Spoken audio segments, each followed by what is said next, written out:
This special meeting of the Boulder Valley School District Board of Education for Tuesday, February 24th. Sandy. Ha, there she is in the back of the room. Sorry, I spoke a little bit too fast. I checked with everyone else. Sandy, will you please call the roll? Sorry to catch you off guard there for a minute.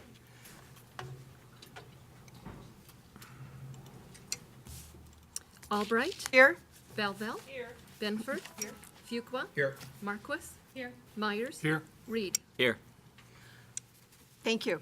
So at the last meeting of the Boulder Valley School District Board of Education, we voted to hold a special meeting to hear about some of the issues at Casey Middle School. As many or some speakers last week said, we appreciate the fact that some parents, students, and members of the community have come forward with some suggestions and ideas, and they wanted to share them with us. This meeting, after the board voted, is an opportunity for the board and the community to hear a presentation from our staff about the history of the issue of gases and smells at Casey Middle School. Board members expressed an interest in better understanding the issues. We've kept abreast of the reports to the community through documents, but this is a great opportunity to hear from people in person and to have a larger discussion. For members of the audience, we welcome your comments tonight. Further, we ask that anyone who doesn't feel comfortable speaking publicly about any personal issues, please contact us directly. Work with the principal, Justin McMillan, or the superintendent, Bruce Messenger, if you have concerns that you don't want to speak about. But we're very interested in hearing what any issues might be, particularly if you don't feel comfortable speaking in a public environment.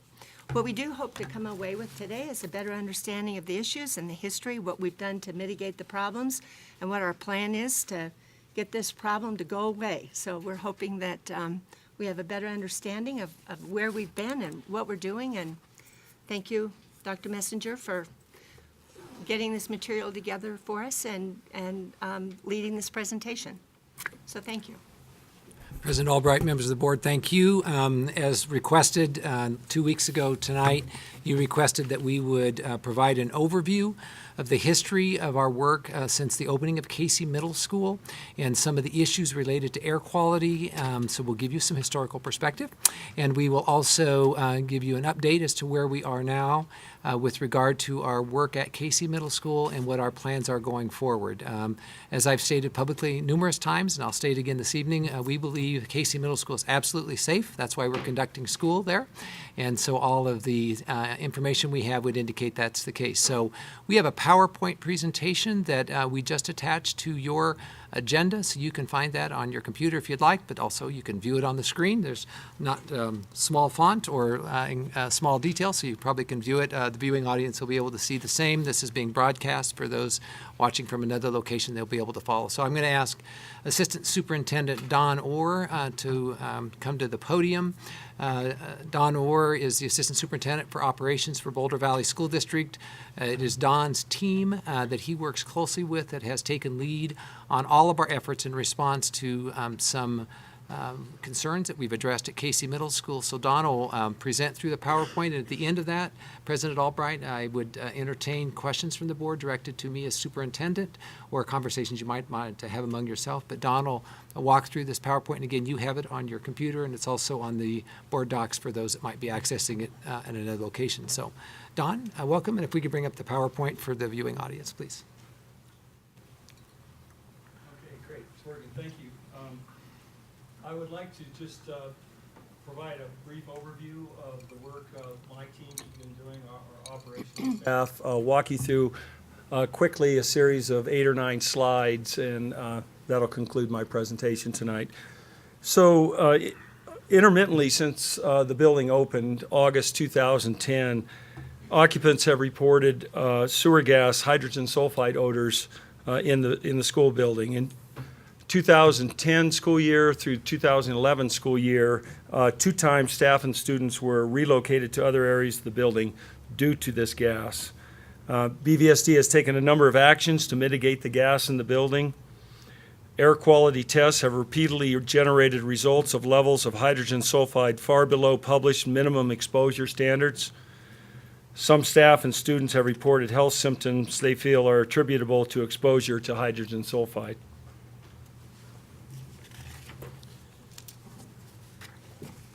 The health and safety of students and staff is BVSD's highest priority. We believe Casey is a safe learning environment while we continue to fine-tune the building systems. Medical professionals, industrial hygienists, and results of repeated air quality monitoring all indicate the school is safe. BVSD is responding individually to students and staff who have reported health symptoms.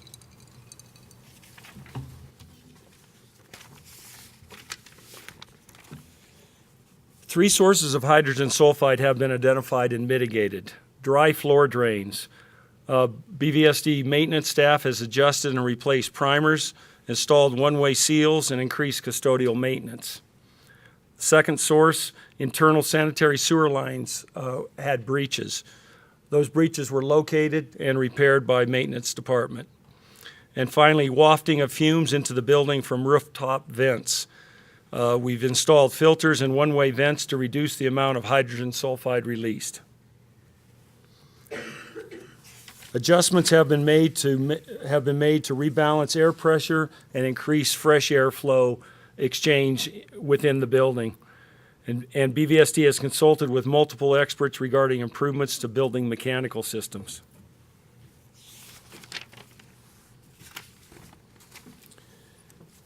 I'd like to walk you through a little chronology of our air quality monitoring.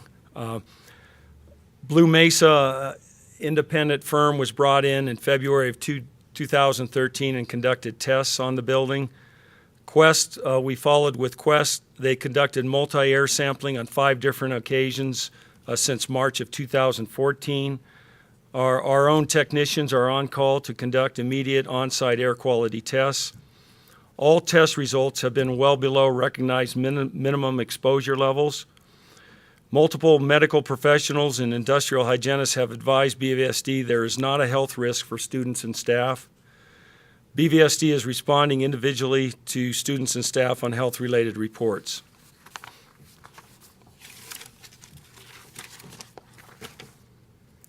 Our communication efforts have included updating the Casey community regularly regarding indoor air quality. All test results and official correspondence have been posted to a public website. BVSD administration continues to meet with the Casey community. And to foster communication, a team of Casey staff and parents is being formed to meet bi-monthly.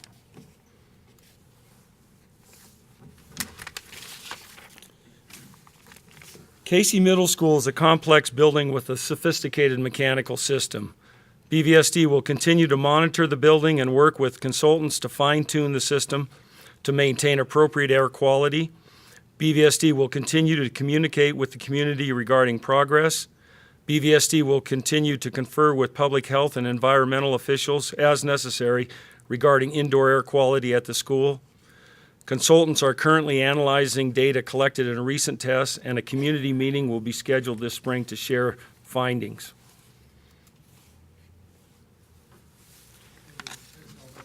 That concludes our overview of the history and the mitigation efforts that have been put forth in the present status. So I'd be glad to take questions from members of the board, or the board might want to visit among themselves. Again, the PowerPoint is attached to this agenda item if you want to refer back to any of the slides, or we can go back and talk about any of the slides. We also have a document at your place that basically is an outline of the same information for your reference. Thank you. Thanks, Don. Thank you. Board members, questions or comments? Sam? Bruce, can you give us more information about this group of Casey staff and parents that are meeting, and Sure. how they were selected, who's involved? Sure. What's on their agenda? Sure, best as I can. The group has just formed. We really did this as a follow-up and actually encouragement in the last discussion we had around this. So we reached out under the leadership of Justin McMillan, our building principal, and worked with the faculty to identify some representative members that would serve on that. So I think 3 have been identified, and they have met once to begin to discuss what the purpose of the group might be, and then my understanding is they've reached out to parents the same. Our interest is to be sure that we get a representative group, folks who have different interests in this discussion, so that it's a diverse conversation. And at this point, that's where we plan to go, and we don't, as a school district, from my office, we didn't deliver a purpose or an expectation other than our hope is that they could have a couple meetings a month. They can meet more if they want or less. It's their time, their schedules. But Mark Schaefer, our assistant superintendent for school leadership at secondary schools, and Justin would be there directly to support them. And then if they wanted additional resources, someone from the consultants or someone from the district to come and visit with them and give more information, we would accommodate that, but we wouldn't overwhelm them with that. But we also, really the purpose is to foster increased communication and make sure that we're fully aware of what some of the talk is, and also that we can give them updates as they're interested. So it's really a kind of a grassroots effort, I would say, Sam, to just, in a kind of an informal way, open up communication, because sometimes it's difficult to get to a board meeting or contact the superintendent's office. Any follow-up questions? Not on that topic. Anyone else? Tina? Just on the makeup of that committee, was anyone allowed to ask to be on that committee? Was there a general email sent to the parent and faculty, or were they picked by the principal? I think the faculty was approached, the full faculty. I don't know that a full email to parents was solicited. I think they were doing outreach to parents who have had interest in this topic. Okay. If parents were interested, we'd certainly welcome. I mean, what our agreement was, just so that it would feel inclusive, is that they would all be open, obviously, to anyone who wants to set in and converse, and if they wanted to add comment, even if they weren't on the committee, there would be opportunity in each of the meetings for folks to get their voice in the room. So, again, just trying to make it a small, informal group that's manageable. And I would think if folks feel like their view isn't being represented, we'll find a way to do that. And are the meetings being published somewhere in a public place? I don't know that, Tina. I mean, I don't know that they've even scheduled them yet. They have met one time, informally, just to kind of get the ball rolling, and then the last week. So it's really just in its infancy.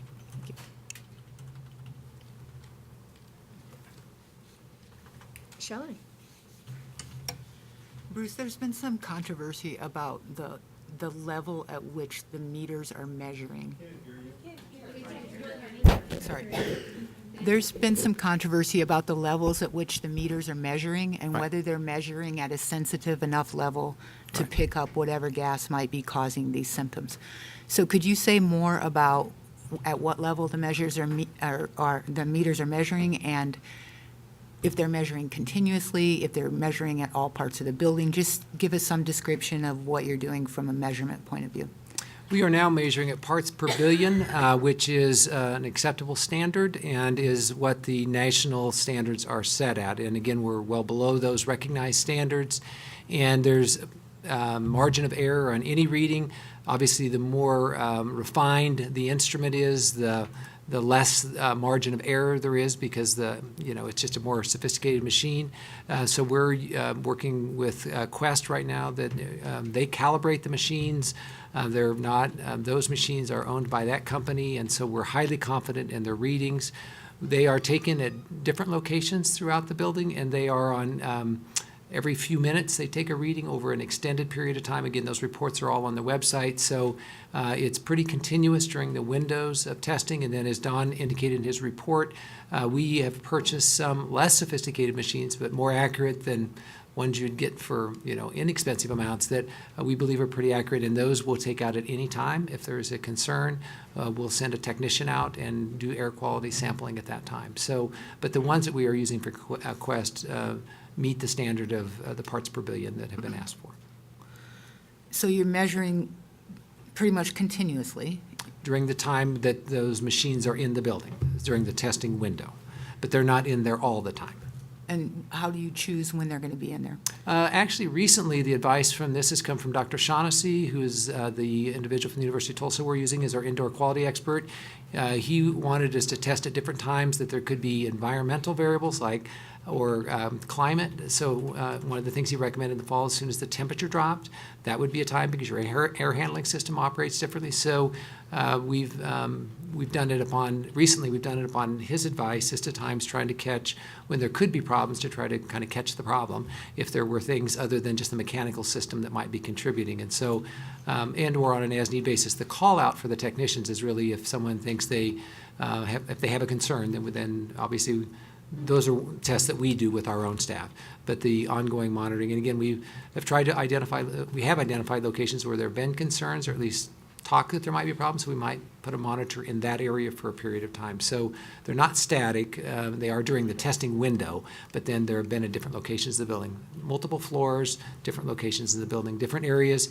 There are a lot of air handlers in this building by design, like 60, 70. And so, different air gets fed into different parts of the building. So that's the value of moving them around. One other question about measurement. You say you're measuring at parts per billion. Per billion. And I think that that's one of the issues, like at what parts per billion? Down to what level? Down to 3 to 5 parts per billion, and there's been some requests to go to 0. Again, our consultants have been highly confident that with the margin of error and given where these readings are coming in, we're still going to be well below any accepted standard. I mean, even if you do the full margin of error, the maximum it could be within the readings is still well below the standard. Well, are you aware that the EPA has put safe levels for children and elderly people at like 0.0011 parts per billion? So I think that's the issue, that information is out there, and these measurements are not going that low.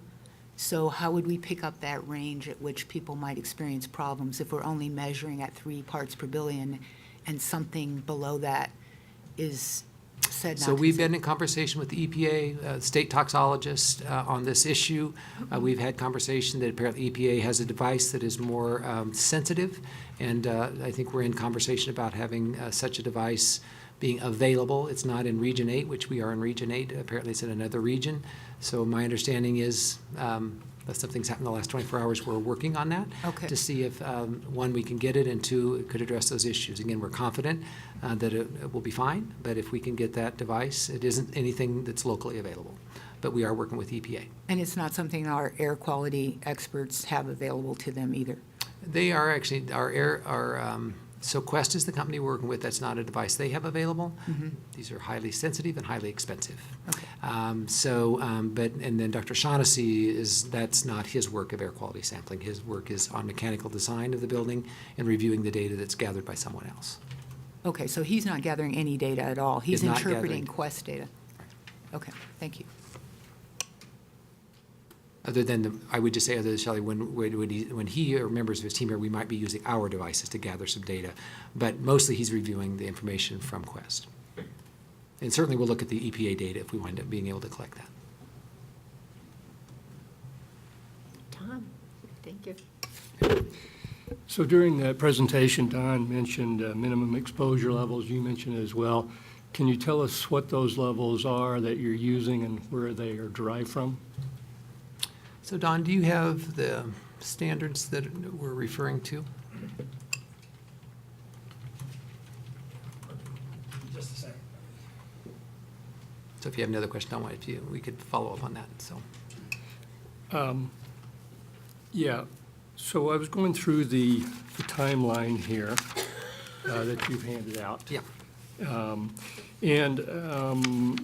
Basically, what I see here is that since the school opened in 2010-11 school year, we've had this persistent problem, and a number of things have been done. It looks like every year.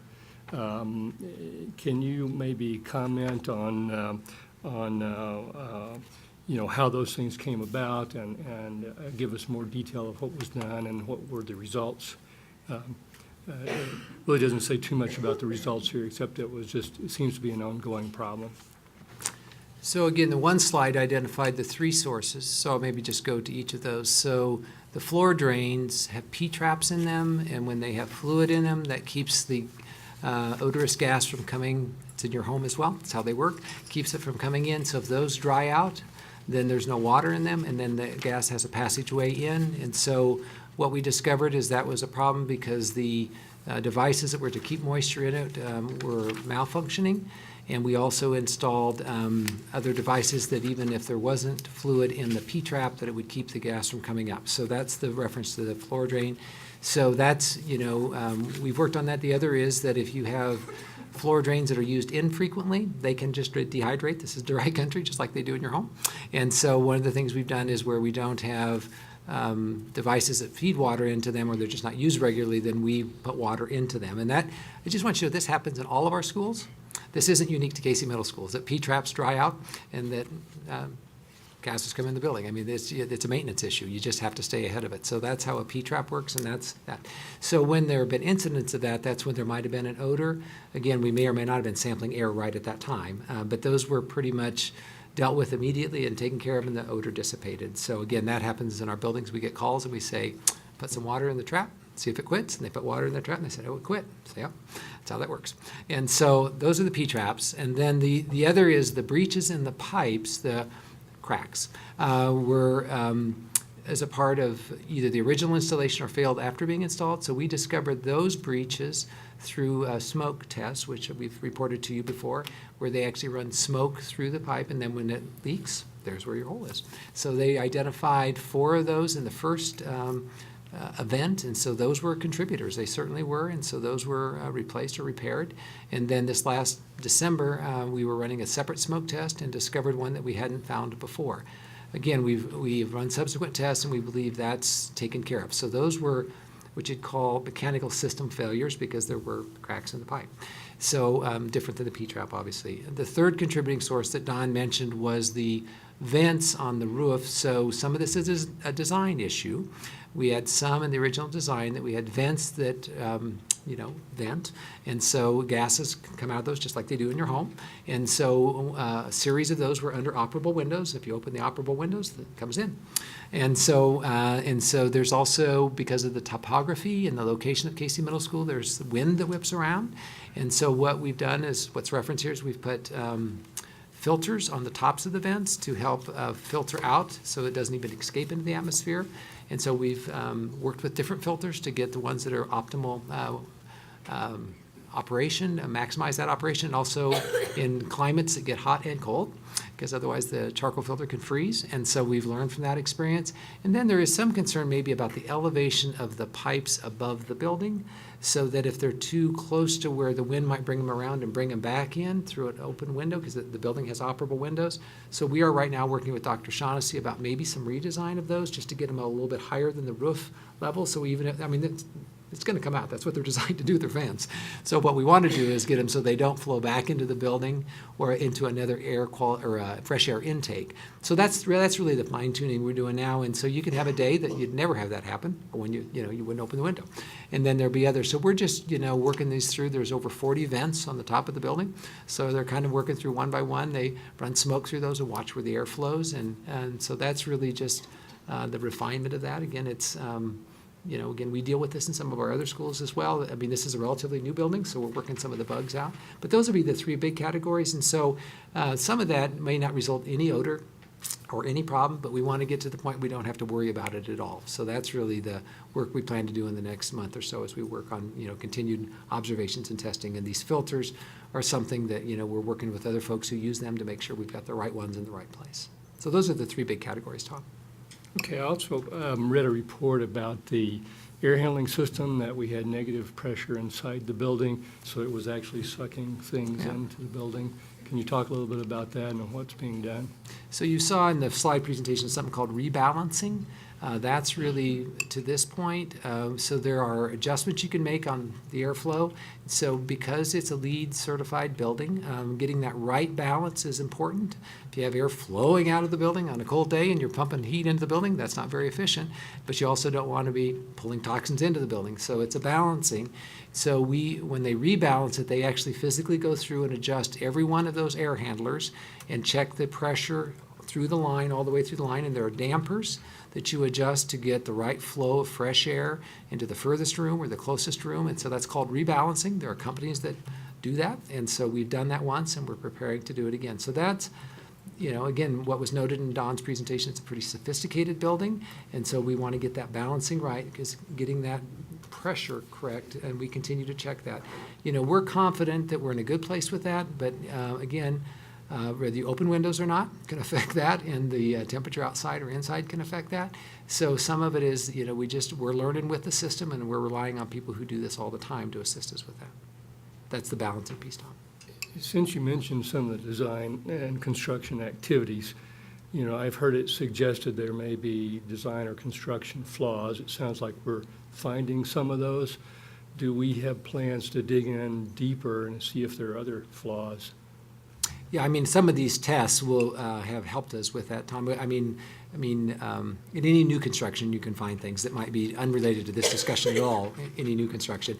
So we've worked back with the original contractor and engineers on this, and, I mean, the failed or the breached pipes were just a failed system, which can happen. And, you know, I think the unfortunate part is we didn't discover it sooner than we did until it contributed, but then we were able to find it. So, yeah, I certainly related to the mechanics of the air handling system. I'm pretty confident when we're done with this series of tests and review and mitigation, we can put a stamp of approval on that. Now, there could be something else that fails in any new construction, but the building's 4 years old, and so, you know, many of those initial things, now we're just probably in the wear-out phase that buildings begin to age. But yeah, we're pretty confident, especially related to this issue, Tom, that we're on top of it. Back to the levels? Yeah, so Don, did you have a chance to pull that data? Yeah, Thank I you. did.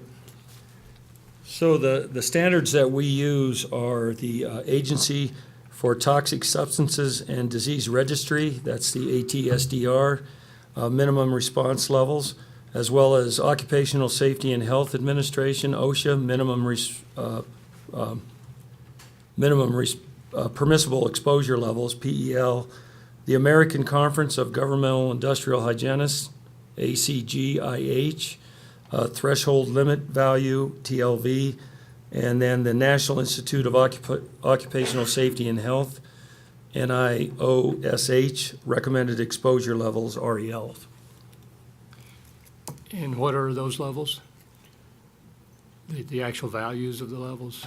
I don't have that on here. I can get that information for you. Okay, just to short circuit here, I've been doing some reading of all of the 54 documents or so that we have out there. And I found one from Boulder County Health Department that referenced the levels that you talk about. And there are three categories. There's the acute level, Right. which is a short duration up to 14 days. Intermediate is 14 days to basically 364 days, and then chronic, which is above that. And the minimum response levels that they are saying in that report are about 20 parts per billion for the short exposure levels. 70 parts per billion for short exposure levels, and 20 parts per billion for the intermediate, which I think probably most of our students and staffs will fall in that because they're in the building, for the whole school year. And then the chronic levels they haven't established, which I guess we have some staff that are in there nearly year-round. And so are those the levels now that we're referring to? Just make sure we're talking the It same is. language. Okay, those That are is the levels. most, that ATSDR is the most conservative measurement we've applied to that. You're correct on that 20 parts per million, 14 to billion. 36 days, continuous exposure, 6+ hours per day. Right, right. So, and what the Boulder County Public Health Department said that these were levels that were consistent with folks that may have a high sensitivity levels or perhaps even children was some of the quotations on that. Can you elaborate a little bit more on that? I will say we had one instance, getting back to Shelley's question, the air quality tests are continuous tests. They were in there, the machines are brought in for a 7-day period. They test the air, they sample the air every 10 minutes over a period of 7 days. We did that in 4 occasions with Quest. We had one incident over one recorded result at 15 parts per million, and then the next 10 minutes, 21 parts per million. The next 10 minutes, it fell down below where the averages were 0 parts per million. So we had that one instance, which could be human caused. I don't know. It was that was the test result, though. So of all the testing that we've done over the past 4 years, what are the maximum levels that we've recorded even for short durations in the building? That was the maximum. So 21 was the maximum parts per billion was the maximum level. So I would just add, this is all data that National Jewish has reviewed, Boulder County Health has reviewed, State Health Department has reviewed. So even with those variabilities that you're describing, Tom, because the durations are so short, I mean, almost unequivocally, they say there is no health-related concern from anything they can find. And we're having to go back through that again. So again, we're highly confident during that duration. They were very short episodes. Okay. And as far as the plan going forward, are you considering some continuous monitoring for a period of time that would include when, children are present and staff are present? Sure. So I would just say that most of the monitoring we've done is in those conditions, when we have staff and students present. I mean, if they're running a night and day, then obviously during the night. So we do watch and see if the pattern changes in the off hours, but certainly we capture it when we have the building occupied. So yes, I think once Dr. Shaughnessy will finish his final report mid to late March, and after that's when we plan to have the community meeting just to kind of give a summation of that work. I would anticipate in my conversations with him that he would probably recommend some ongoing monitoring. If there is a point where if there's no variation, it seems like we've got it balanced and we've addressed all the issues, I mean, there would be a place we'd just quit doing it. I'm sure there wouldn't be any reason to continue to do it. But I think for parent confidence and our own satisfaction, I think there would be a plan to do some ongoing monitoring. I mean, we'd still have our devices that we could respond, but I think in addition to that, we would do some regularly scheduled, like Don described, just to make sure that we have it under control. So regularly scheduled rather than just an ongoing period of time here in the future, you think? Is that what you're talking about? So we do testing windows. If there isn't any indication there are any problems in the building, if there is, then we take out our devices and check in locations where the report is. If there was a need to do it all the time, every building, every room in the building, we could invest in that expense. It would be expensive to do that. I think we just have to see what is appropriate and prudent based on what we find. I mean, if our experts indicate that we really are confident that all sources have been taken care of and we've got the balancing done and the venting figured out, and then we run periodic checks after that during variable conditions, then I think we feel like we can put it to bed and move on and invest our time and energy in other things, unless there was a reported incident. Again, we have reports of hydrogen sulfide in our buildings across the district regularly. So we just need to get to the point that it isn't a pattern that's consistent in any one building, and that's what we've been dealing with. And again, we have found some significant sources, which I just described, and so we've addressed all of those. And so unless there were a new source found, then there wouldn't be any reason to be more aggressive with that building than would be any other building, assuming we get to the standard of stability, which is what we're working towards. Yeah, there have been some reports that I've seen that claim that when the kitchen is in operation, there are higher levels of odors. Do we have any monitoring around when the kitchen's in operation? We are monitoring that. We're looking at two things, is the ventilation in the kitchen as well as the drainage from the kitchen. That's one area we looked at really closely. As you know, we produce about 1/3 of the school lunches out of that kitchen because we have regional kitchens, which soon will end after the result of the bond issue. So we are doing that. One of the things we've been looking at is just ventilation for the kitchen. So just because of the odors that are produced in a cooking kitchen, the wave through the building may not have anything other than aroma, but they smell it. So there isn't any indication that there's a source of toxins or gases coming from the kitchen, but there certainly are smells coming from the kitchen because they're cooking there. So just the ventilation hoods, we've been looking at the fans and the motors around that to see if we could just do a better job of ventilating the building and making sure that those vents aren't feeding back into the fresh air system, because that will only spread them back through the building. So we are looking at that, Tom, and have done quite a bit of review of that. Thank you. That's Yeah. all for now. Thanks, Tom. Tina? Yeah. So one of the things, I've been on the board for a year, and so I haven't followed this issue as long as many of the people here. Is I was struck that in anecdotal conversations, that most parents say their kids have never smelled an odor in the building or they've never had an experience. But then a couple weeks ago, we heard from a group that had a strong reaction to the air quality. And I just, could you talk, and also we had some communication from faculty expressing something similar, that there was some reaction, but it had been really inconsistent.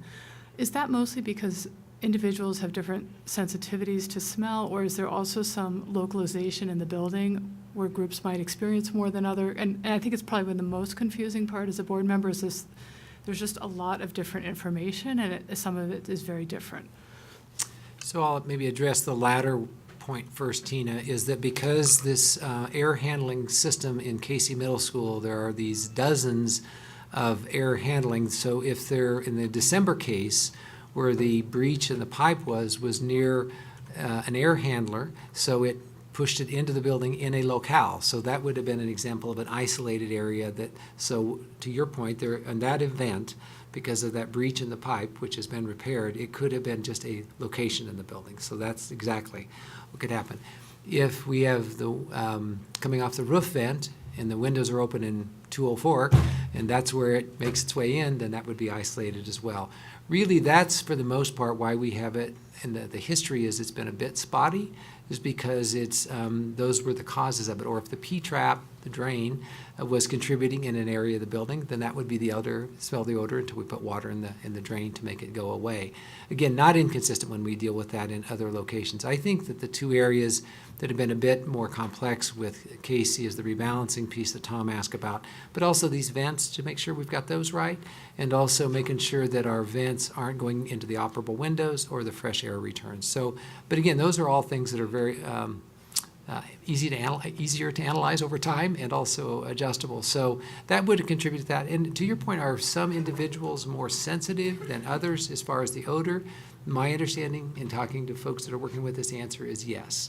So if we had different levels of sensitivity just to smell the odor, any odor, onions getting cooked in the kitchen, or H2S, I mean, yes, there are differences in our sensitivity. Doesn't mean any of it's harmful, but one might smell it and the other might not, so you could have inconsistent reports, just like what you've seen.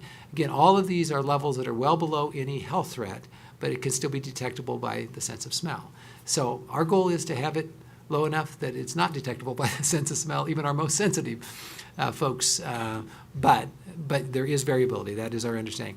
And there is probably differences in sensitivity to what any environmental conditions affect. I mean, I suffer from allergies.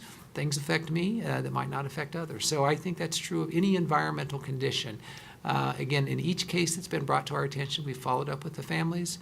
We've visited with their medical doctor if they gave us permission to do so, to see if there's anything in the environment contributing to their symptoms of health. And so far, we have not found anything. That's true of employees as well as students. Did you have something? Shelley? Okay, thank you. My understanding is that the permissible levels of exposure that Don was talking about and that, we've read about are mainly for industrial settings for grown adults, and that even the EPA and OSHA have said they're really not sure that there's any safe level for children. And so I'm not sure how Boulder County Public Health or Colorado Public Health can state with certainty that these are safe levels, since OSHA and EPA cannot state with certainty that they are. So I'd just like to put that out there, that there may be no safe level for children or for people that are In any environment. in that Absolutely. environment Any for environment. many, many hours. In any Well, environment. we can say any environment, but in any environment where H2S might be in the air. Which is in every environment, Shelley. Well- Every environment has H2S. Okay, but we don't have every school with parents and teachers calling us and emailing us about a problem. We only have one school where that's the case. That's- So that's what I'm talking about now. So I guess I guess the question for me, Bruce, is we have a lot of people here. Obviously, there's a lot of interest in this subject. There are many parents and teachers that have emailed us and listed their symptoms, have told us they're either leaving or have left because they're so concerned about their students' health. So my question is, if you're saying the air is safe and they're saying they're experiencing symptoms, what do you think is going on if indeed the air is safe? I think there could be other environmental conditions or other physical conditions that could be contributing to the symptoms, and that's why we've asked in every case to talk to their medical professional their doctor, who would indicate that they are confident that there's some irritant or environmental condition that could be associated with Casey Middle School that could be causing those conditions, and we have not found any medical evidence that that is the cause. Now, I'm not saying it couldn't be, and you're right. We are working with a pediatric specialist in toxology right now with the National Jewish Hospital because you're right, there isn't a body of research around this, but we're chasing that down to figure out if there's any evidence of the levels that we've measured that would cause anyone who understands this to be concerned. So we're working on that right now because of the question about children, but you're right, there isn't a wide body of evidence on that, so we're working on that.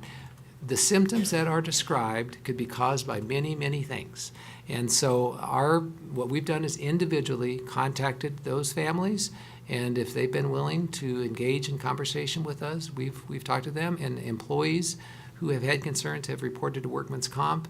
Then the workman's comp doctor is doing the very same thing and going through a checklist of possible irritants that could exist in any environment or in the environment they're in. So that's exactly what we're doing right now, Shelley, is working those case by case. So when people leave the building, either because the student transfers or a teacher does or whatever, and they're not experiencing symptoms anymore, what does that lead you to conclude? Well, that's a source of information. But really, I'd probably prefer to have medical tests where there's actually the workman's comp doctor there is a toxologist is actually running medical tests to see, and what he has identified on the cases he's looked at is that there is not contributing factors from hydrogen sulfide or carbon dioxide. He's removed those as possible contributors. Doesn't mean there aren't irritants in the environment. We have, with 31,000 students, we have children who have higher sensitivity to environmental factors.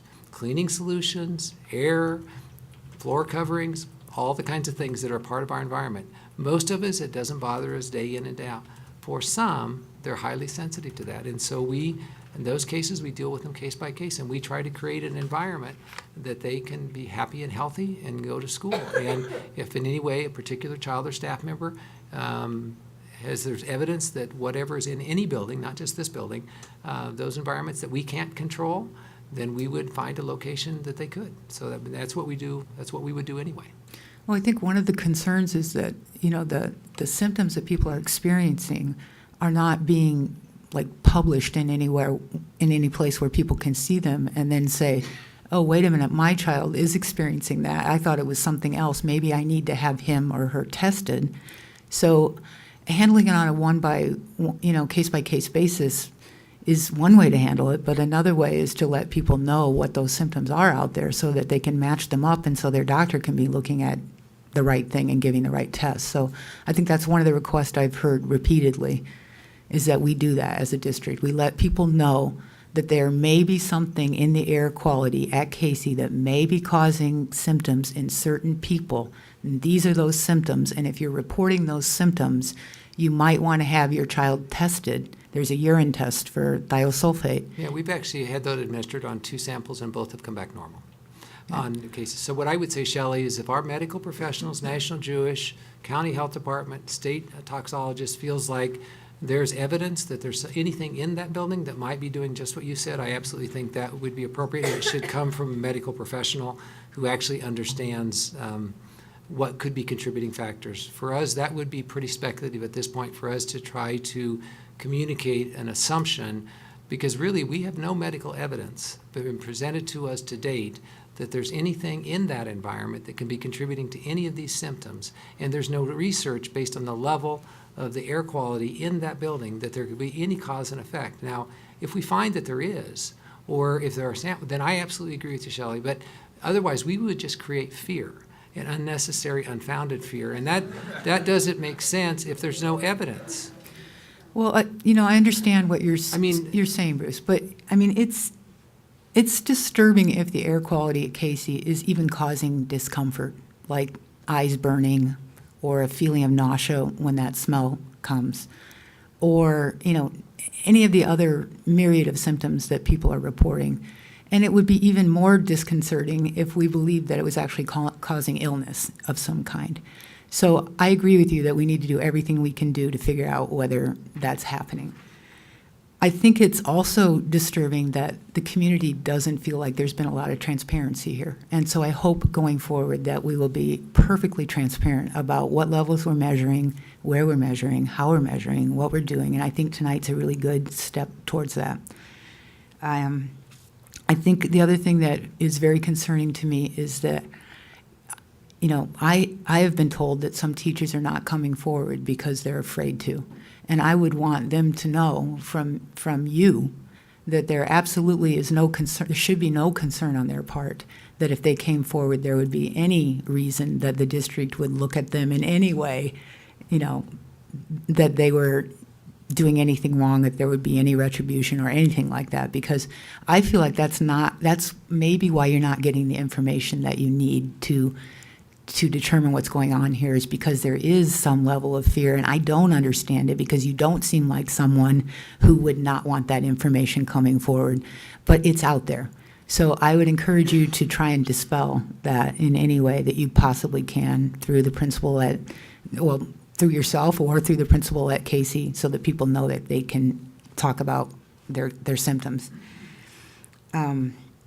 I think it's also disturbing to me that this has been going on for a long time and we haven't been able to figure it out. And I know there have been other recommended ways to look at this, and I don't know if the district has, and one of those is the geothermal heating system at the school.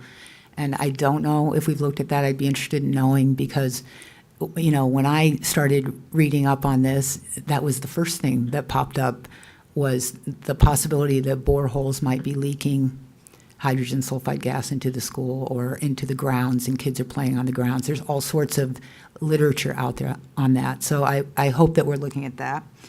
And I just want to make a comment about the recent emails we've received that are suggesting that these parents are somehow delusional or troublemakers or conspiracy theorists. And I think that that is completely inappropriate.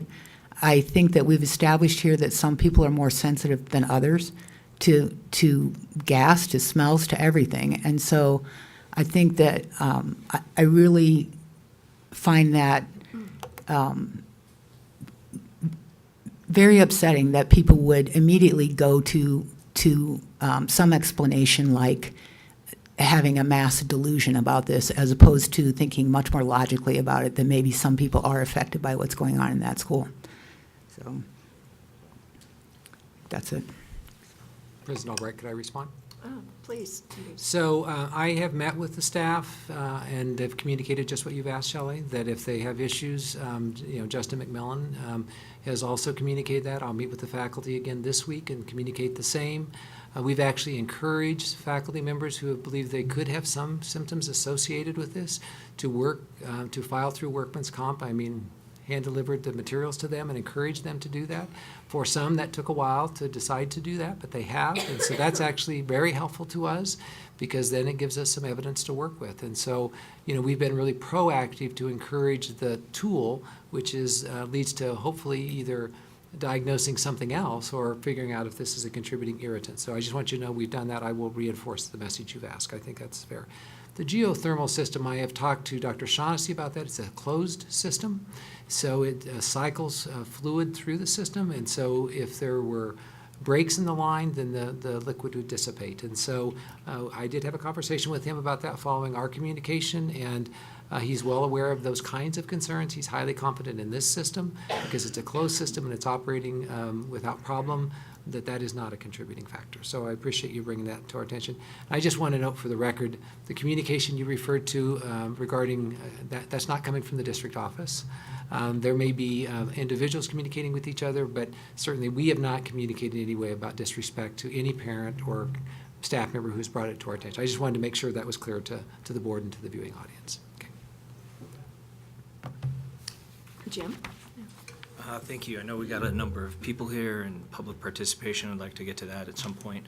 But I do have a question, and that is, all the documents that I've seen on the Casey website, there were multiple different opinions that Casey was safe. Mm-hmm.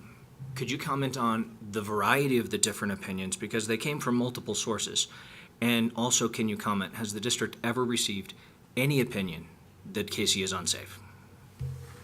So the latter might be easier to answer.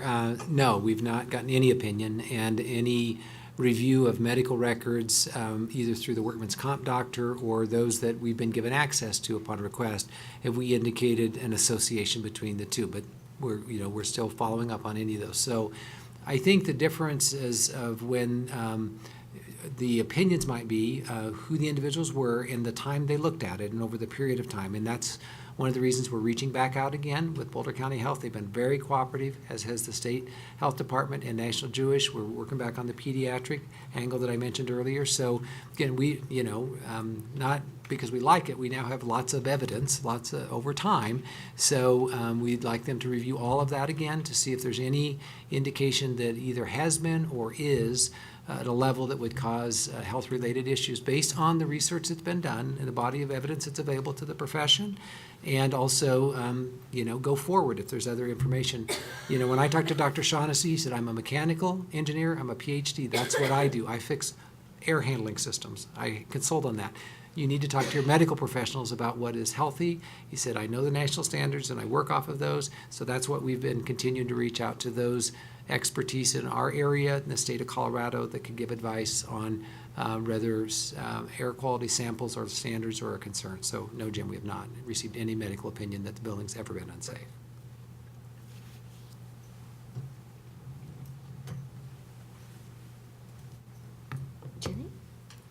Jenny, thank you. I do have a question. I've spent some time looking over this stuff too, and it looks to me like we've sort of gone one step at a time to try to address problems as they arise, and I really appreciate that. I find some irony in the fact that the kitchen has created some issues, and I'm really glad, even though there was some discussion about whether the kitchen was such a good idea in the bond, I'm glad we're doing that. I really am, because kitchen odors, whether they're safe or not, can certainly make you nauseous if it's not something. Concentrated. So, and then, I guess I really don't have any questions. I appreciate the opportunity to go through this in detail, and I'm sure that if I come up with something, We'll be glad to answer. you'll be glad to answer it, so.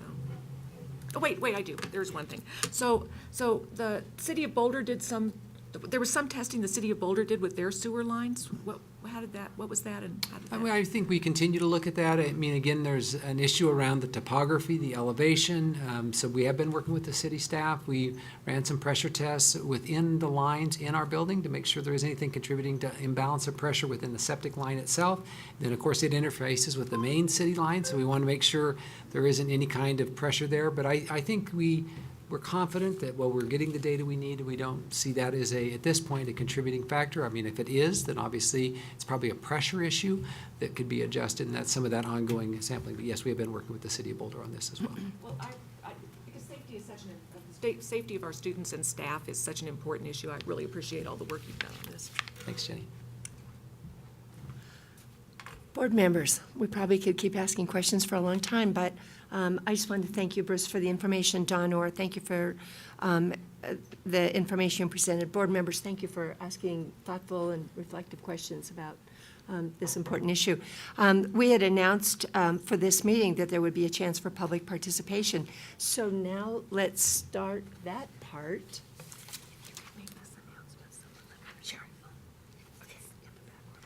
I have an announcement first. Someone left a cell phone in the boardroom foyer, and the phone is with the sheriff's deputy in the back. So if you've lost your phone, it's probably in the back. Okay. All right. I have a list here. Looks to me like we have 15 people who've signed up. I don't think we'll hear from all 15 because some of them have given their minutes to others. But here's how board participation works. The board recognizes the value of public comment on issues related to the operation of the schools. To ensure that our meeting is conducted in an orderly manner, we ask that persons who address the board confine your comments to matters that are germane to the business of the school district, and in this case, to the air quality and the health issues at Casey. Limit your presentation to 2 minutes. If we go over the first hour, and actually we're just going to hear everyone because there's plenty of time.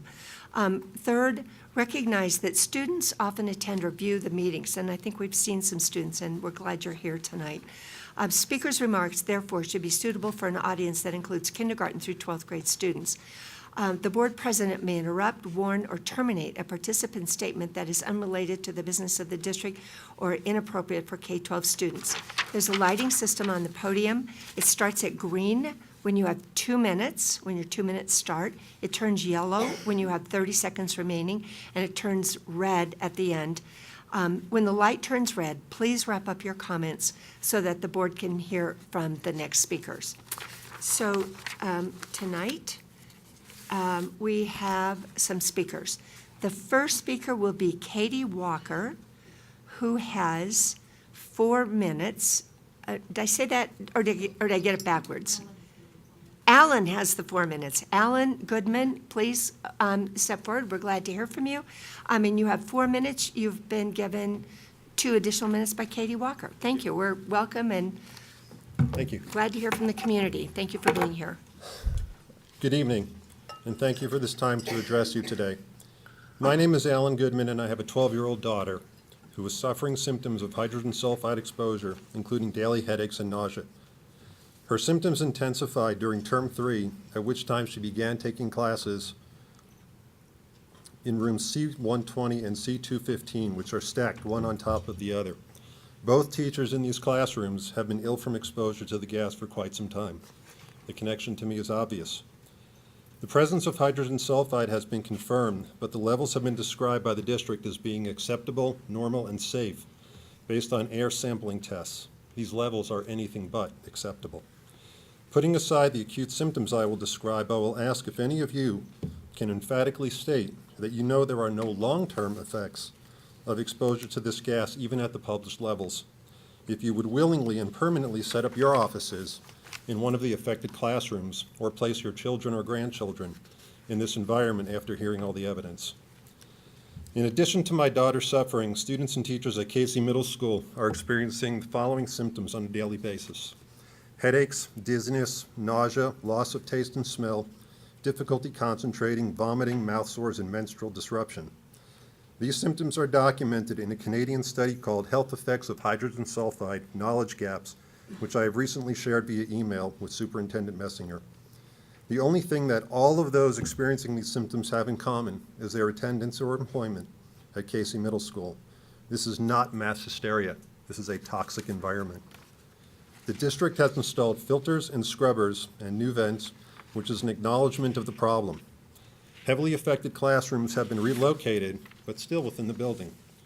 It has commissioned testing of the Boulder sewer system and now offers to try and rebalance the HVAC system, which is fine for heating and cooling, but merely redistributes toxic air to different parts of the building.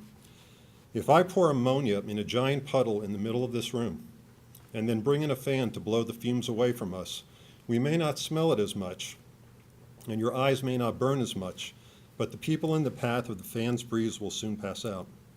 But as soon as I turn off the fan or a stronger wind blows the other way, we would all be choking. The fan may temporarily move the toxic gas in another direction, but we have not addressed the source of the toxicity. I repeat, we have not yet addressed the source of the toxicity. Similarly, with all the remediation efforts and measurements conducted by the district, the source of hydrogen sulfide and potentially other toxic sewer gases has yet to be identified. The children remain in the path of the fan. I'd like to share some ideas. Given the circumstances, there are many that would ask that the school be closed until the true source of the toxic gas or gases can be identified and repaired permanently. This would alleviate the need for special vents or filters, and rebalancing the HVAC systems can return to the purpose of providing even heating and cooling to the building. While all might not agree with this approach, it would allow immediate and unfettered access to the building systems. As another option, start shutting down systems that may be at the root of the problem.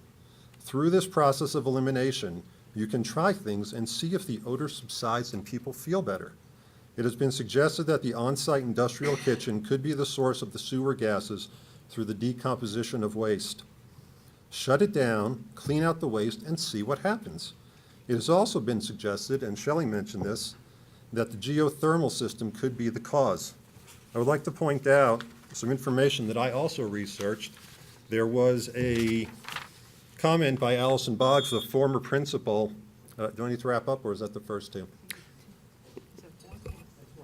Yeah, that's Okay. 4 minutes, So let me yeah. just You wrap can up with finish this, that 'cause sentence, I yeah. think it's important. Please. Allison Boggs told 7 News back in 2009 when Casey opened, "The average person might be surprised to know there is so much energy under the surface of the school."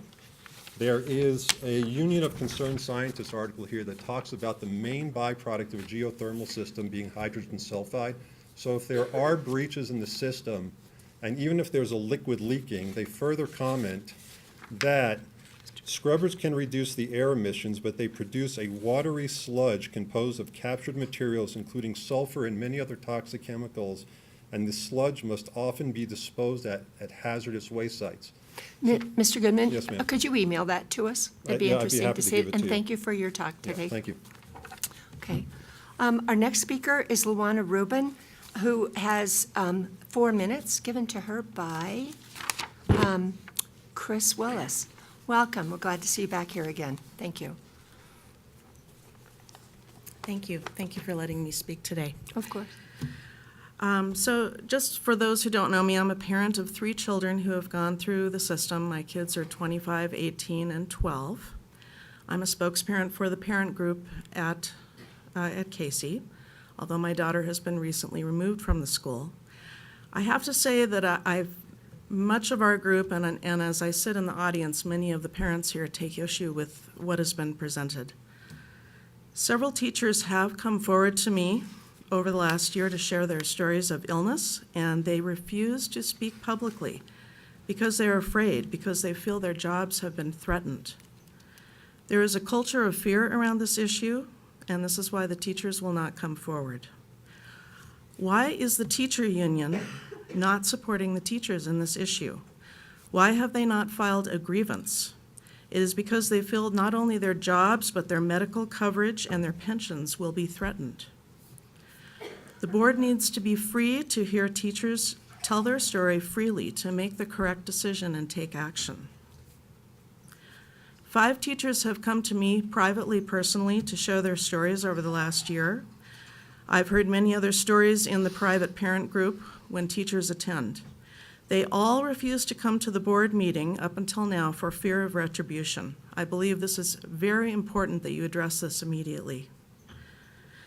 Now, last time I was here, I mentioned that I had medical records. I offered to share them with you. I did not offer to give them to you, but I didn't get a chance to tell you that. I did immediately share them with a number of experts, including the health department. I've been advised by an attorney not to give them to you, and the reason being so far that you do not have an expert, you do not have a pediatric toxicologist on staff, you have a school nurse. So we can pursue that further, but this is a very special expertise. Let's see, I'm sorry. When I have given the medical records or show them to experts, I have had many conflicting responses. I think this is part of why there's a lot of confusion, because I have had some people, including my doctors, say immediately, these numbers are shockingly high. Other people say these are normal. I've even had one person in a health department, and I've spoken to everybody from EPA to state to Boulder. I've even had one person say one thing and then the other. So I do believe there's a lot of confusion, and it's because this exposure is something relatively new. Also, I would like to share that I have been told by teachers that the standardized test scores have been going down at Casey. And I would like to invite you to take a look at that because I think that is of interest to all of us if their learning is being affected. There are teachers who believe that their learning is being affected by the toxic situation there. They also have told me that besides physical symptoms, they see negative mood and behavior changes in the children. I think you've heard a lot of the symptoms, but more recently I've heard, in addition to mouth lesions, I've heard that there's a child with a brain tumor there who really needs to be removed. There's a child who has spontaneously bleeding ears and has been vomiting. There have been diagnoses of RA. I really urge you to pursue the truth. Many have lost their sense of taste and smell, so they can't smell when the gases are bad. I mentioned to you 2 weeks ago about my experience when I was there on a bad day. So I would like to ask for you to notify parents of exposure to toxic gas so they can make their own decision about whether or not to remove the child from the school. This should include notifying open enrollment families whose children have not started there. If you cannot fix the school in 2 weeks, please evacuate the school, and we call for an independent inquiry that is a third party, not the district. Thank you very much. Thank you for your comments. Thank you for coming. Yes. Our next speaker, I'd like to invite Jenna Moran. Please come. Hi, welcome. Thank you for coming this evening. Thanks. I have to say that I'm stepping into this quite late, and I'm not very informed on the issue, but I have direct experience with it. My son is homesick right now, and he has experienced almost all of the symptoms that I'm hearing about. He has been sick since school started for a total of a month. Most of that time was over the holiday break, but he's always been a healthy child and not experienced any kind of health issues. And I think one of the things that's coming to me is, why is this going on when the EPA is saying that the levels that you're saying are safe do not apply to children? The other thing my son has, I try to get it out of him, and he doesn't want to get in trouble or say anything bad, and he's in one of the rooms, one of his teachers has one of the rooms that's bad, has the big fan in it, and she says, oh, I'm just extra sensitive to it. And, I'm like, Fletcher, so I heard your class got moved into the gym or the lunchroom. Oh, yeah, it did. I really get the sense of this not open environment, and I'm just as concerned about the teachers as I am my son and the other children that are experiencing these symptoms. And to say that that this shouldn't be addressed to all the parents at the school or ones who are potentially going to attend the school is very wrong. And I love Casey. I've wanted Fletcher to go to this school since before he was born. It's the only bilingual school in Boulder. The teachers are excellent. It's an excellent school. But it seems to me like it needs to be shut down and the problem needs to be sorted out. Thank you. Thank you, Ms. Moran. Our next speaker is Zoe Kirkos. Hi, welcome. I have some documentation to support some of the information I am presenting. Should I pass that out? Yeah, but please hand it to Sandy and she'll pass it out for us. Thank you. Welcome. Thank you for coming. Thank you. My name is Zoe Kirkus. I have a daughter who's in 7th grade at Casey. Dr. Messenger has continuously stated that the environment is safe over and over again. It's totally safe to be there. The notion that Casey students and teachers are experiencing serious and ongoing health effects from the presence of hydrogen sulfide in the schools has been consistently denied or dismissed or attributed to a few, very sensitive individuals. So I'm going to go back to what I like to do is present some facts that is being shared with you. These come directly from the Casey website, where you're sharing some information, or from an Open Records Act request that disclose some additional information that's not up on the website. April 16th, 2013, classes were held in the gym because of sewer problems. More than 20 students reported nausea and headaches. March 5th, 2014, a meeting was held among teachers and BVSD officials to discuss the health effects of the gases in the building. Symptoms included room C140, I had to wear a monitor for my heart palpitations. My eyes haven't stopped burning. Room C220, burning eyes when I'm working on the 6th floor. I go home with headaches. Room C120, I was on the lower floor last year, and there were 3 or 4 days in the middle of the winter where we couldn't breathe. Room B360 developed asthma. Room C215, a couple of years ago, threw up, overwhelmed with an order again in the computer lab. My eyes burn every day in the building. Room C135, I'm sitting at my desk and my eyes are burning. July 22nd, 2014, a teacher emailed BVSD officials, this is just last summer, about health issues experienced during the summer program. She wrote, many students have complained of headaches and pressure around their eyes, nasal passages, and temples. Some students have mentioned a burning in their eyes. All staff and students have complained about odors around the building, smelling of both feces and sulfur. October 23rd, 2014, a student visited their doctor after experiencing health issues in the Casey building. The doctor wrote, patient is experiencing nausea, abdominal pain, and headache while at school in certain areas. Symptoms immediately disappear when she goes outside. Even with this documentation, Dr. Messenger continues to say the building is safe. To me, a safe building is not one where my daughter or her classmates or her teachers experience nausea, dizziness, headaches, and burning eyes on a regular basis. And responsible leadership is one that faces and addresses the problem instead of consistently telling us that it does not exist. Thank you. Thank you. Our next speaker is Kathy Wilcox. Kathy, welcome. Hi.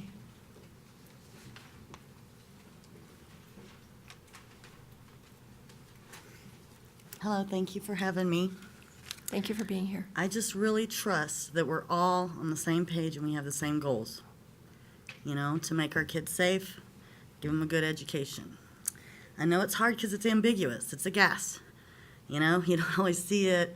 You know, but the fact that there's so many people with so many symptoms, that says something.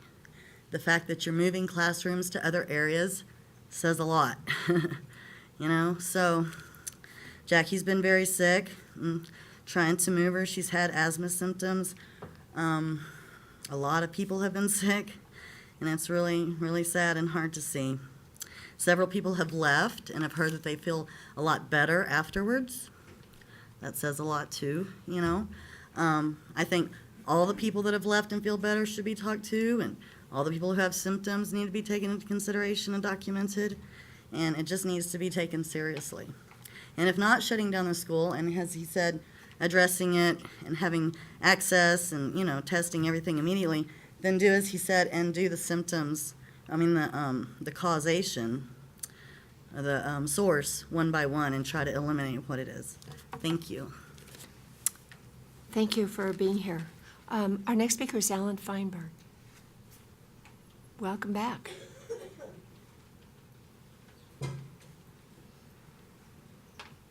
Thank you. Good evening. Good evening. Because it's really hard, has been really hard for me to understand how this problem has persisted for 4 years in the face of the health concerns that have been expressed. I talked to an exposure scientist to see if I could get some kind of third-party expert input, and he had the following comments on this. The energy crisis in the 70s spawned a lot of new designs of buildings that would conserve energy that were quite airtight. Over the next 15 years after that, there was an explosion of indoor air quality issues. And when these issues didn't have easy solutions, the issues of the individuals with most dramatic physical responses to these air quality issues were quite often labeled as hypochondriacs. With additional study over the last 20 years, we've learned that there are significant health issues related to indoor air quality problems and the exposures that stem from them. In toxicology, the pathway of exposure through breathing is always a pathway of great concern. Because of this ventilation systems and vapor emission sources have been targeted as critical path items for the solution of many of the health effects of indoor air quality. We can see that making buildings tighter to conserve energy leads directly to producing these problems because the great dilution effect of lots of infiltration of outdoor air has been lost.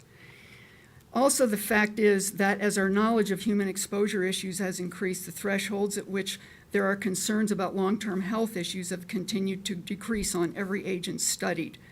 While over the last 4 years, the school district personnel have responded to many of these issues and some have been resolved, there's still many left to be identified. These concerns that have been raised by individuals have been responsible for this ongoing testing, and I'm hoping that you will consider this concern that's been expressed and leave no stone unturned to try and resolve the issues in this school, because you can see that there's a huge amount of concern in the community about doing that. Thanks very much. Thank you. Our next speaker is Dave Thacker, who will be followed by Chris Thacker. Welcome. Thank you.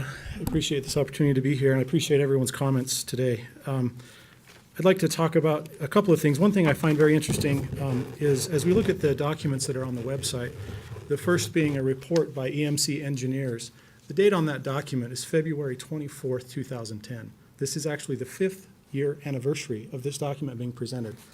The very first statement in that document is this is a memo being written in response to the multiple sewer gas problems experienced at the newly rebuilt Casey Middle School. This is not something that is going on that we have been able to address. The recommendations from this report, in a brief synopsis, is exactly what Dr. Messinger has said, the P-traps, keeping those traps so the gases cannot come back in. So currently, and as of tonight, we're still hanging our hats on the fact that in 2010 we were told, seal the P-traps. Seems like we're not getting where we need to get. Another interesting piece of information that comes directly from the website as well is a report from Cateruma dated July 30th, 2014. This is an engineering firm that came through and did an analysis of the building. What they did is they noted that they did not do an in-depth survey of the building, but they have some very specific pointed information about the negative pressures in the building. It goes into detail. It's on the site. I know I don't have a lot of time, but roughly what they're saying is there's about 10 to 12,000 CFM that is being negatively pressurized into that building. First of all of the ERVs in the building are negatively pressurized. Secondly, as the ventilation in the kitchen is used, nearly 8,700 CFM is being pulled from the building, which creates more negative pressure, which will pull from everywhere possible. Air will travel at the path of least resistance. It will pull through the vents of plumbing. It will pull through even vents from mechanical equipment, which will bring in carbon monoxide. This is something I've experienced my whole career. I am a chief building official. I've been in the construction industry, and I have seen and inspected buildings that are very tight. And what I would like the school board to consider is to consider looking beyond the LEED certification.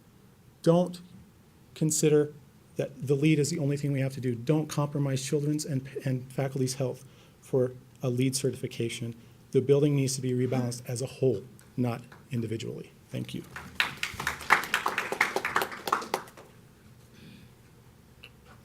Chris Thacker, welcome.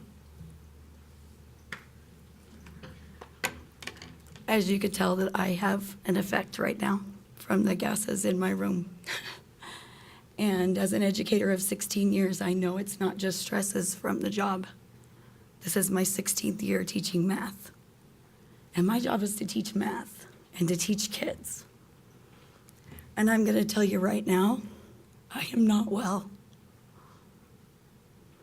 I can tell you every Monday when I go in, I'm gonna get sick by Tuesday, and that my mouth is gonna burn, which I specifically showed board members and superintendent in our meeting in November. My tongue had lesions. It had a white growth on it. I have been tested for cancer. I have been tested for RA. I have been tested for everything you could even imagine. And yet it goes away over the breaks. I spent my entire Thanksgiving break at the doctor. I have a son that goes to Casey, bless his heart. He goes home with headaches often. And I know by Friday, I'm not gonna taste or be able to drink. Now I ask you to consider, I know there's kids there. I know we're there. But they're not learning. And my job is to teach them. Can I do that without a voice? Can I do that without being able to taste my food?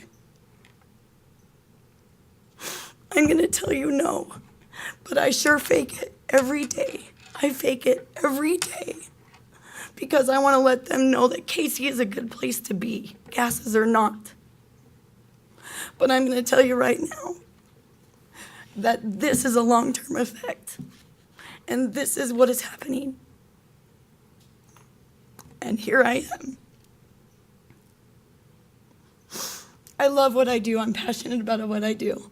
And every day I try to get kids to pay attention, but I can't even talk to them. I just urge you to consider I have medical documentation that I have not shared, and I took a big risk by coming here because I am not tenured. But I know morally and ethically that this is not right. It is not. And if you can say it is, then we have some bigger things to consider. Thank you.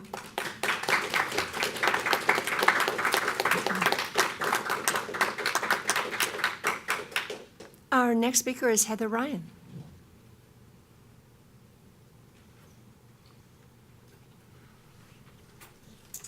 Welcome. Thank you. I think the kind of testimony you've just heard is what is the most important here. I want to thank the board for having this special meeting. I think it's critically important. And I want to thank those of you who have asked some searing questions about this issue. But I have to say that when I hear Mr. Orr and Dr. Messenger's presentation that 4 years of fine-tuning and repairing a couple of mechanical problems have gotten us to the problem where I think Dr. Messenger said we're ready to put this issue to bed. The testimony we have here, the parents, the staff people I have talked to indicate this problem is not any better than it was 4 years ago. If anything, it's much worse. We're not ready to put it to bed. The efforts so far have failed. Something new needs to happen. A couple of very minor things. The testing equipment that the school has bought, the test to parts per million, I think is obvious from the testimony here today, is useless because it's parts per billion that matter. So parts per million test is not relevant. Second, the district complains of not having medical evidence to back things up. But I would submit that the district and the school is not doing enough to gather information about when students and staff smell odors and when students and staff are having any kind of symptoms that may be attributable to the odors. Something proactive needs to be done to gather the information instead of dismissing it when people come forward. 4 years of tinkering haven't worked. I think the board needs to start at ground zero again and say we have to look at this differently. We can't just continue to pour water down a few P-traps. Thank you. Our next speaker is Catherine Singy, who has 4 minutes given to her by Val Wheeler. So welcome. Thank you for coming.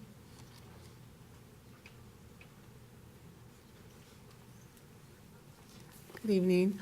I'm first going to speak as a member of the faculty, and I think I have another 2 minutes later. I don't know if that'll work out, but I'll speak about my personal experience. But I'm coming right now as a member of the Faculty Advisory Committee, and actually Molly Haverstock is also speaking. I think she has 2 minutes.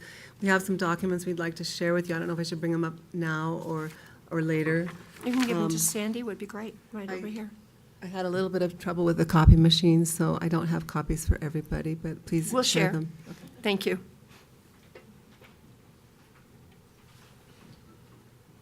Thank you.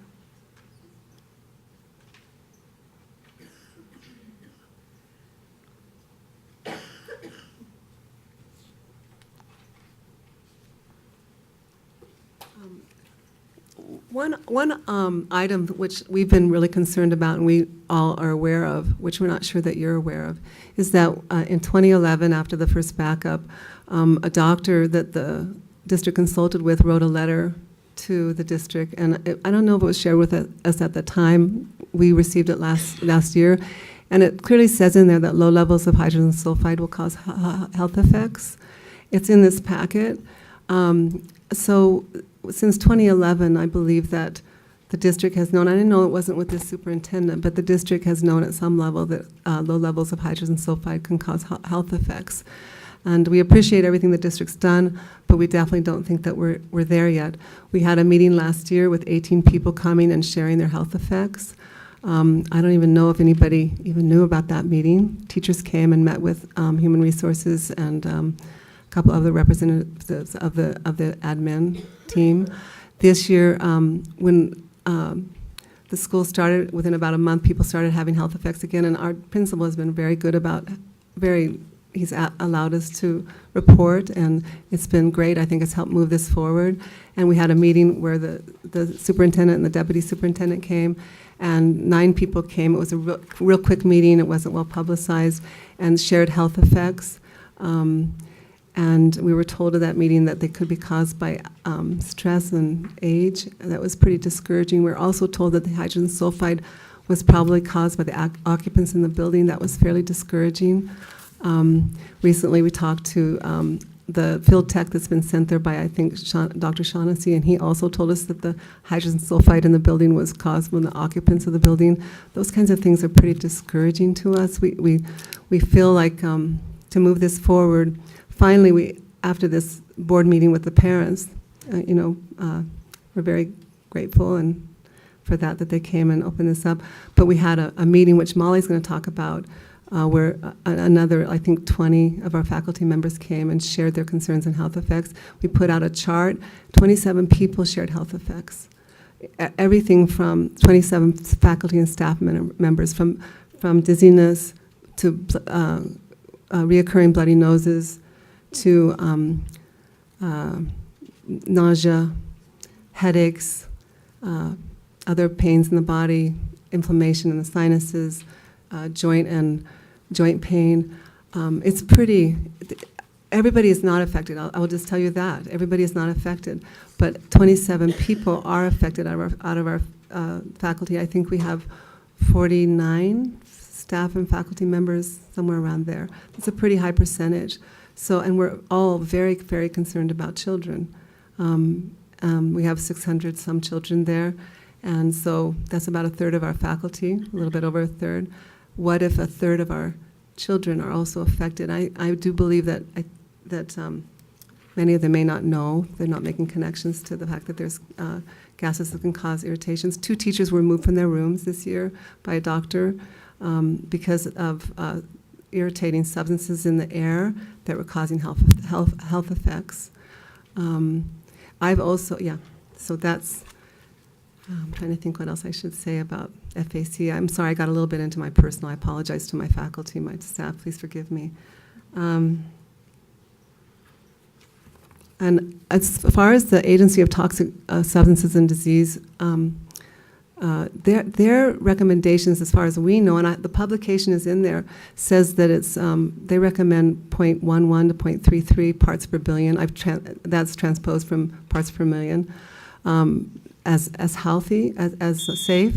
And so I don't know where this other information is coming from. We really don't think that a school should be held to industry standards ever in terms of what's safe. And I hope Molly can come now because she has the tail end of this presentation and packet. Would that be all right? She does. Okay, She's thank next. you. So, Molly, welcome. Thank you.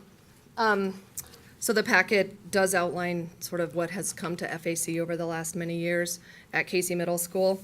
So I hope that that's helpful to add to the tomes that you've received. But I'm just going to comment on our most recent meeting of February 13th, just a few Fridays ago, when our faculty was invited to join a shared decision-making meeting regarding the issues of the gases in Casey Middle School. During this process, group members go into breakout sessions. During those breakout sessions, you are asked to come up with questions that remain to be answered, worst fears, and best outcomes. So I'm just going to highlight some of those. You will receive those. I think you've probably, some of these are going to be repetitive, but some of the questions that remain from the staff at that meeting who encouraged us to come speak tonight are, can we get an independent analysis of air quality at Casey? What gases are being measured, and is an agreed upon scientific protocol being followed? What is the responsibility of the district when the building is affecting the health of teachers and students? How is the situation impacting the community? How does the district know for sure that the number of health issues are not related to the building air? Might Dr. Shaughnessy be beyond his level of expertise in this particular situation, and how can we round out his expertise? Is there a way that health records of teachers and families who have been affected can be requested and given freely without violating HIPAA laws? Let's not be hung up on the LEED certification. If that's something that needs to be scrapped for the health of this building, let's do that. Some of the worst fears, there are plenty, and I'm not going to share them all because it seems like that's what a lot of this night is about. A few that have come up are that the gases are taking away from student learning. It is a huge distraction in our building. Worst fears from many people are that the children and adults in this building will have long-term health effects from the exposure to poor ventilation. And On the list, we wanted to leave off with the best outcomes. We have many ideas that would be best outcomes. We want our building to be safe. We want to enjoy going to work. We want to not be worried. We don't want kids to be sick. We want to go and do what we like to do, which is teach. We all like our school. So I hope that we can move forward with answers and reduce the ever-growing number of questions. Thank you.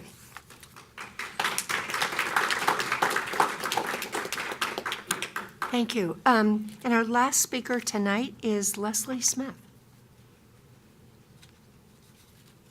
Is Leslie here? Nope. Pardon? Well, she may have stepped out. Okay. Well, thank you. That's a lot of comments and concerns raised about health issues and working environments. So thank you all for coming forward. I would just say that this board wants to hear comments from the public, and I am really glad that you feel safe and comfortable coming here to talk about your concerns, because we're elected by the public to sort out issues of concern, values, and programs, and it's important for us to hear from you. So thank you all for coming, and those of you who are supporters and friends, thank you as well for coming. Board members, are there any comments? Tom? Yeah, I think clearly there are enough people coming forward, parents, members of the community, and teachers, to know that this is an issue. We have symptoms, and I don't want to wait for some, a rock-solid medical proof of sick children to do something about it. I think we need to move forward and even be, if it means being disruptive, to do so for the safety of our children.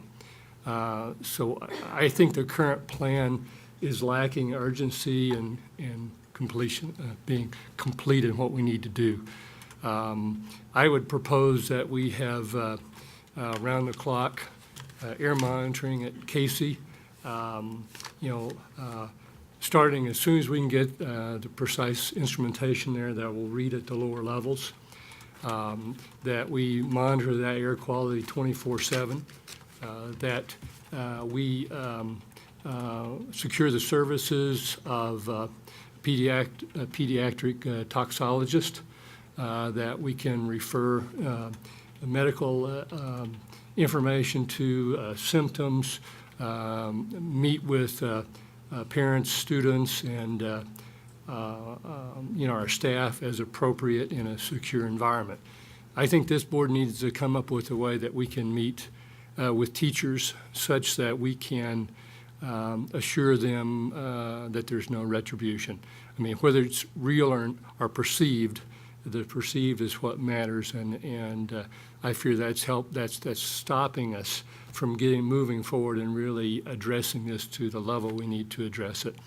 I feel that the comments made about lead certification are spot on. If we need to increase the air pressure in that building and blow everything out, I think that's what we need to do. If that's what's appropriate to do. But I do think we need to take some drastic measures because what we've been doing over 4 years are fixing problems, but it's not found the root source of the problems. I'd also suggest that we hire some geothermal expertise to really evaluate that system, to understand and survey it to see, is it leaking, is it causing problems within the school, and what can we do about it if it does. And so these things, I believe, need to happen soon, need to happen with great transparency. I would also suggest that this working group be expanded, and perhaps, given the concerns about transparency, have a third-party moderator or leader. I think, Tina, you suggested that. I think it's a great idea that would report to the board. I mean, so that's just a start of what I would suggest, and that we would start that as soon as possible.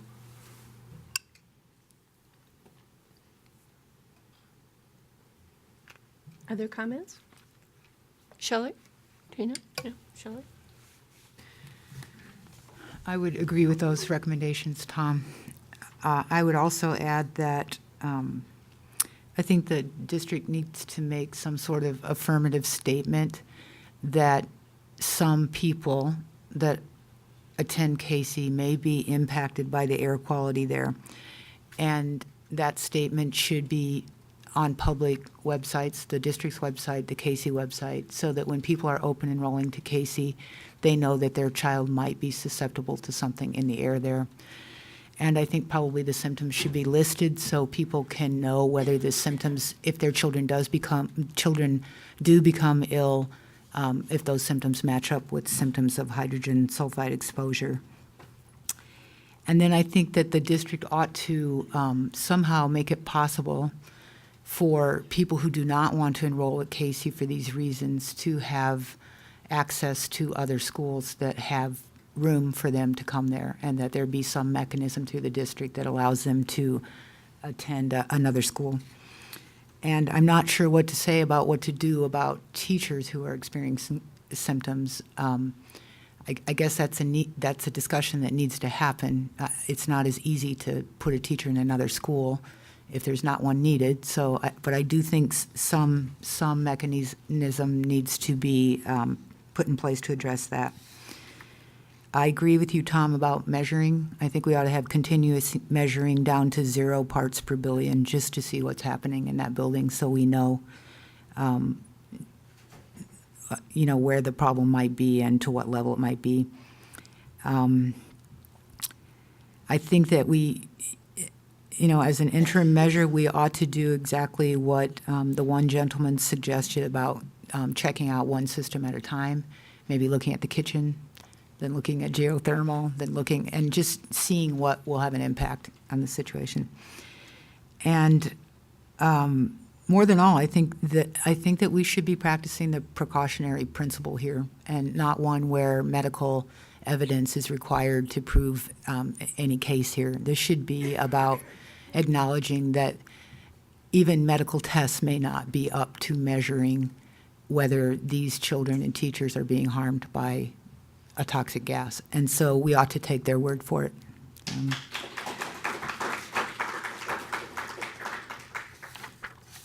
So those are my recommendations.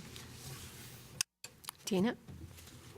I just wanted to thank everyone for all the comments you made this evening. It's been, I think the last 6 weeks, as we've been exploring this issue, there's been a lot of information to digest, and I'm certainly at a point where I need to, I mean, your words have impacted me so much, and I hope to have a little time to digest and also to hear from the district as we go through this, sort of work through this problem. And I appreciate all the suggestions from Tom and Shelley. And I think that we, the district and the board still have discussions and work to do on this. And this has been just so helpful. So thank you very much.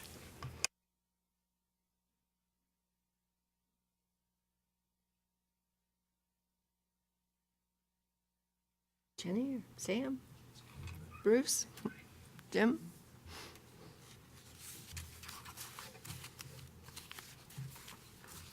Anyone else? Tom? Yeah. So I had maybe considered proposing a motion. I'm not going to yet. I think we need, as a board, a little time to process some of this information and really list it out. Very, very good suggestions there. But I would like to see, Lori, formal action by this board and an agenda item, on the next meeting here that would put that in the form of a motion so that we come out publicly saying, here are the things that the board wants to do to move forward. And certainly that will open up transparency and dialogue and If there are other things that we need to do, we can certainly add to that as time goes forth. Okay. I think that's a appropriate action at this time. I would like the pros and cons of some of your suggestions to be evaluated and to take time to consider that. And basically, I agree with Ms. Feinberg that we should leave no stone unturned. I do think the district has been working hard on it, but we need to step it up and we need to improve the communication to the Casey community. And I appreciate everybody coming out tonight.